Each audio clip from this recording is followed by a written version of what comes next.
In your disciple-making groups during character questions, you've probably heard, "I'm not getting enough rest," or "I'm feeling anxious, worried, or stressed." These concerns probably come up frequently. They are actually common symptoms because the truth is we're not good at rest. It doesn't come naturally to us in a culture that values work, productivity, and busyness over rest. So it's important to understand God's design for rest so that we can live fruitful lives, both physically and spiritually. Incorporating rest into our daily, weekly, monthly, and yearly rhythms is critical to spiritual breakthrough in our relationship with God. In our culture, we're addicted to work, but afraid of rest. We value work and busyness and productivity above rest. To learn more about how God views rest, let's look at Genesis 1. When you're teaching this tool, or right now, you could read through these verses on your own, but these different verses in Genesis 5, 8, 13, 19, 23, and 31, by the third verse, verse 13, you will recognize a common refrain. And by the end, verse 31, it's almost comical when you read these verses one after another. There's a common refrain that says, "There was evening and there was morning the first day." God structured the human day to start in the evening, to start with rest, then work the next day. So Genesis gives us a good daily rhythm.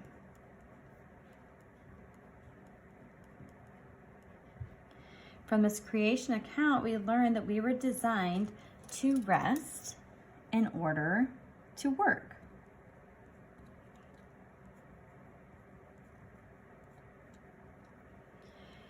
Fruit comes out of the overflow of our rest. So we rest or abide. We have our times of abiding in order to work, to be fruitful. So abiding produces fruitfulness. We know how important Sabbath is to God. And so in Exodus 20, verses 8 through 11, we hear this. "You and your family are to remember the Sabbath day. Set it apart and keep it holy. You have 6 days to do all your work, but the seventh day is to be different. It is the Sabbath of the eternal your God. Keep it holy by not doing any work, not you, your sons, your daughters, your male and female servants, your livestock, or any outsiders living among you. For the Eternal made the heavens above, the earth below, the seas, and all the creatures in them in 6 days. Then on the seventh day he rested. That is why he blessed the Sabbath day and made it sacred." So the fourth commandment is literally a commandment to rest. So Exodus gives us a weekly rhythm.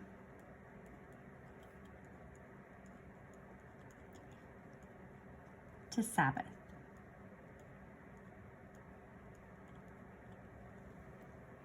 But we get it backwards. We work to rest. We're working for the weekend. We're working to get through a project or a busy time. We deplete our tanks and then we need to recover. The only reason we should need to recover is when we're sick. So we're actually engaged in a pattern of work that's sick. It's not how God designed us to be fruitful. Now let's look to nature for God's design for rest. How do plants grow? The most natural thing for a healthy tree to do is bear fruit. Branches don't force or strain. They're not going to the gym to work out to bear fruit. Their seasons of pruning and growing prepare them to bear fruit.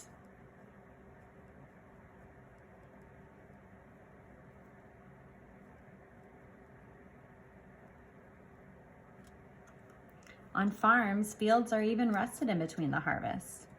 And so let's look at John 15, 1 through 5, to see what Jesus said. "I am the true vine, and my Father is the gardener. He cuts off every branch in me that bears no fruit, while every branch that does bear fruit, he prunes so that it will be even more fruitful. Remain in me, as I also remain in you. No branch can bear fruit by itself. It must remain in the vine. Neither can you bear fruit unless you remain in me. I am the vine, you are the branches. If you remain in me and I in you, you will bear much fruit. Apart from me, you can do nothing. We learn two truths from this teaching. Spiritual rest, or remaining in Jesus, produces great fruitfulness, and pruning follows great fruitfulness so that we can produce even more fruit. This is the pattern of the semicircle. From abiding, we grow. From growing, we bear fruit. And from bearing fruit, we're cut back or pruned, and we need to abide again. The pendulum is always swinging back and forth. Our culture and our habits make us want to push into work, but instead we need to push toward rest and allow gravity to pull us toward being fruitful. Also, remember that when we grow and produce fruit, God often prunes us. He corrects or challenges us.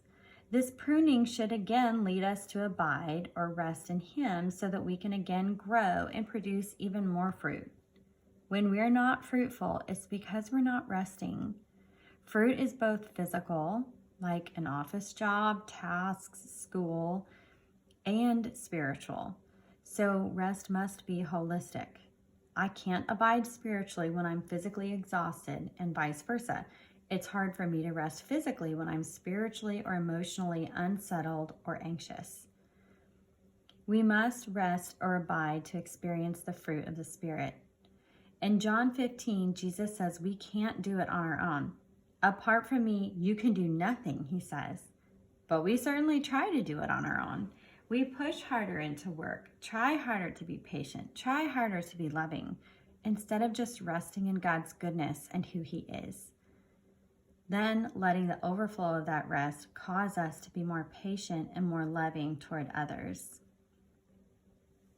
So what is rest? There's a difference between recreation and amusement.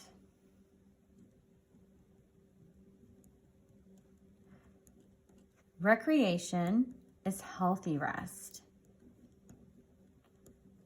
It recreates us and replenishes us, bringing us life. After recreation, we feel re-energized, refreshed, renewed in our vision, reaffirmed in our identity in God, and purposeful in our direction. If we're truly resting and abiding in God, we'll feel peace and joy. Amusement is unhealthy rest.